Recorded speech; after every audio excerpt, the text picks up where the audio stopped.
प्रिय छात्र छात्राओं, बीएससी पार्ट तृतीय वर्ष के तृतीय प्रश्न पत्र की 5वीं इकाई में मैं आपको पुनर्निवेशन का सिद्धांत और पुनर्निवेशी प्रवर्धक इसके बारे में बता रहा था। हमने पिछले 4 या 5 लेक्चर्स में ये जाना कि किस प्रकार पुनर्निवेशन का उपयोग, खासकर ऋणात्मक पुनर्निवेशन का उपयोग हम प्रवर्धक के विभिन्न प्राचालों को बदलने में उपयोग में लाते हैं, जैसे नॉइज़ का मिनिमाइजेशन, स्टेबिलिटी का इंक्रीजमेंट। इसके अलावा मैंने आपको पुनर्निवेशन का सिद्धांत भी समझाया था। उसी कड़ी में आज मैं किसी भी प्रवर्धक के निर्गम प्रतिरोध पर पुनर्निवेश का क्या प्रभाव पड़ता है, और हमारा जो मुख्य उद्देश्य होगा वो ऋणात्मक पुनर्निवेशन के प्रभाव को समझना ही होगा। क्योंकि अधिकतर प्रवर्धकों में ऋणात्मक पुनर्निवेशन का उपयोग किया जाता है। उसका कारण मैं आपको पहले स्पष्ट कर चुका हूँ। निर्गम प्रतिरोध की जहाँ तक परिभाषा का प्रश्न है, मैंने आपको चतुर टर्मिनल जाल जब प्रथम इकाई में समझाया था, तब वहाँ पर भी मैंने निर्गम प्रतिरोध की परिभाषा आपको दी थी कि भाई किसी भी नेटवर्क में अगर निवेशी वोल्टता या निवेशी संकेत को शून्य मान लिया जाए, यानी दूसरे शब्दों में निवेशी टर्मिनलों को यदि लघुपतित कर दिया जाए, तो उस अवस्था में प्रिय छात्र छात्राओं निर्गम टर्मिनलों के मध्य आरोपित वोल्टता और उसके कारण उनमें बहने वाली धारा के अनुपात को ही उसका निर्गम प्रतिरोध या प्रतिबाधा कहते हैं व्यापक रूप से। ये परिभाषा मैंने यहाँ लिखी है कि किसी भी, अब मैंने चतुर टर्मिनल जाल की जगह यहाँ पे प्रवर्धक शब्द का इस्तेमाल किया है, तो किसी भी प्रवर्धक में निर्गम टर्मिनलों के मध्य प्रवर्धक की ओर देखते हुए तथा निवेशी संकेत को शून्य मानकर मापी गई प्रतिबाधा को ही हम निर्गम प्रतिबाधा कहते हैं। ये प्रतिबाधा निर्गम टर्मिनलों के मध्य नापी जाएगी। अतः निर्गम प्रतिरोध निवेश पर मिश्रण विधि पर निर्भर नहीं करता। इसका क्या अर्थ है कि आप फीडबैक की कोई भी विधि अपनाओ, चूँकि निवेशी संकेत तो शून्य है, तो जो नया संकेत होगा वो केवल पुनर्निवेश संकेत निवेश में जाएगा। तो ये इम्पॉर्टेंट नहीं है कि आप श्रेणी पुनर्निवेश कर रहे हो या पार्श्वपथित पुनर्निवेश कर रहे हो। इसलिए मैंने लिखा है कि निर्गम प्रतिरोध निवेश पर मिश्रण विधि पर निर्भर नहीं करता। अर्थात वोल्टता पुनर्निवेश अथवा धारण के लिए तो ये अलग अलग हो सकता है, लेकिन इनपुट में हमेशा एक फिक्स सिग्नल जाएगा।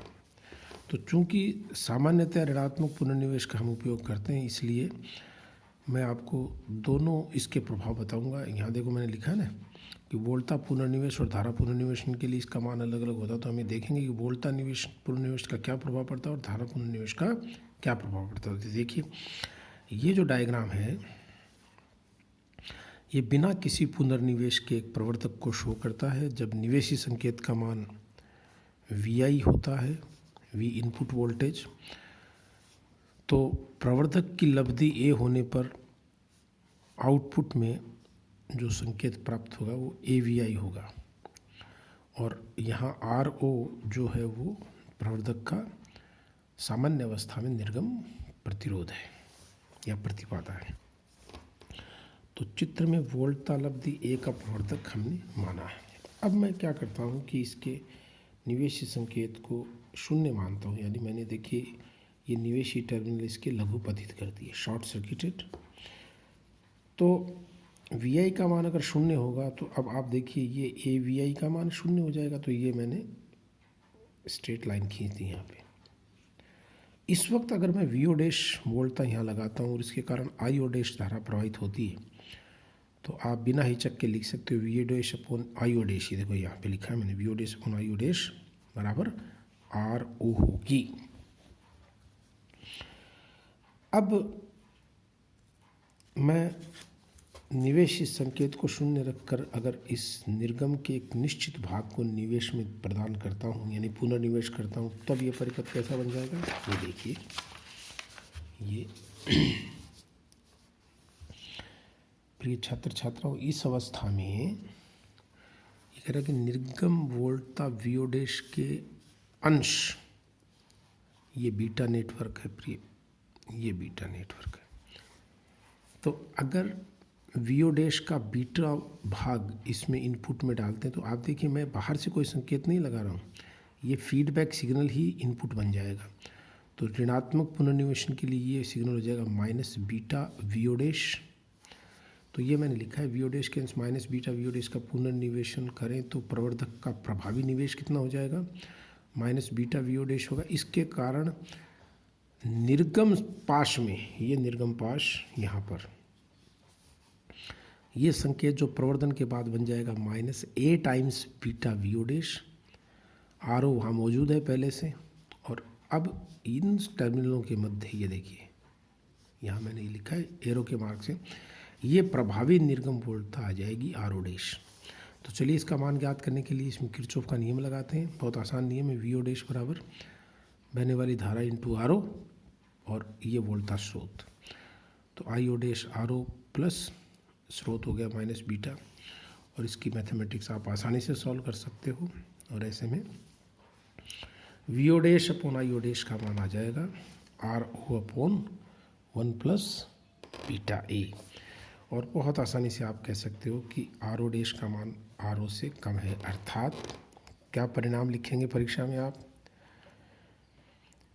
कि ऋणात्मक वोल्टता पुनर्निवेशन करने से किसी भी प्रवर्धक के निर्गम प्रतिरोध में कमी आती है या निर्गम प्रतिबाधा का मान कम हो जाता है। द आउटपुट रेजिस्टेंस और impedance of N amplifier decreases with negative voltage feedback. इसके समकक्ष अगर मैं जो ऋणात्मक पुनर्निवेशन है वो धारा के रूप में करें, तो देखिए यहाँ मैं ये बताना चाहूँगा कि जब पुनर्निवेश ऋणात्मक वोल्टता के रूप में होगा तो जो फीडबैक सिग्नल होगा वो निर्गम वोल्टता के समानुपाती होता है, और वोल्टता के रूप में ये फीडबैक सिग्नल होता है, जबकि यहाँ फीडबैक सिग्नल निर्गम धारा के समानुपाती होगा। तो चित्र के अनुसार मैं आपको समझा सकता हूँ कि ऋणात्मक धारा पुनर्निवेशन में जो परिपथ होगा ये आपके नॉर्मल प्रवर्धक का ब्लॉक डायग्राम है। यहाँ एक फीडबैक प्रतिरोध RF का इस्तेमाल करते हैं जो सर्किट से एनर्जी का ट्रांसफ़र करता है। तो ये RF का मान इस RO के मुकाबले मान लो, या जो लोड प्रतिरोध हम लगाएंगे सर्किट में उसके मुकाबले बहुत कम होना चाहिए, ताकि इसका कोई विशेष प्रभाव बाहरी धारा पर ना पड़े। तो चित्र के अनुसार प्रतिरोध RF का मान RO के सापेक्ष बहुत कम लेते हैं। RO लिख दीजिए, चाहे लोड प्रतिरोध RL लिख दीजिए, आपकी इच्छा है। यदि पुनर्निवेश धारा, ये फीडबैक करंट है, माइनस बीटा आई ओ डैश हो तो आप फिर से यहाँ पे आप देखिए, ये धारा अगर बीटा आई ओ डैश है तो यहाँ जो सिग्नल जो प्रवर्धित धारा मिलेगी वो इसकी ए टाइम्स मिलेगी। तो इसका अर्थ ये हो गया कि यहाँ जो ए है ये धारा लब्धि कह सकते हो आप, वोल्टा सिग्नल है इसलिए वोल्टा लब्धि लेंगे इसको, बीटा की डायमेंशन चेंज हो जाएगी। तो ये हो जाएगा वी ओ डैश, इसमें किरचॉफ का नियम लगाओ, देखो ये धारा आई ओ डैश बराबर इसके और इसके योग के बराबर होगी। तो वी ओ डैश बराबर आई ओ डैश माइनस माइनस ये आ जाएगा, और आप गणित के हिसाब से कह सकते हो कि निर्गम प्रतिबाधा बढ़ जाएगी। ये हमारा परिणाम नंबर 2 है। तो आप देखिए कि परीक्षाओं में इनके ऊपर ही सवाल आते हैं कि आप ऋणात्मक पुनर्निवेशन का निर्गम प्रतिबाधा पर प्रभाव समझाइए। तो आपको ये दोनों बातें लिख के आनी होगी, और अगर स्पेसिफाइड हो कि धारा पुनर्निवेश का है या वोल्टा पुनर्निवेश का, तो आप एक टॉपिक इसमें से परीक्षा में सॉल्व कर सकते हो। मुझे उम्मीद है कि बात समझ में आ गई। अगर नहीं आए तो मेरा व्हाट्सएप नंबर ग्रुप में है, आप मुझे कोई भी प्रश्न इसके बारे में पूछ सकते हो।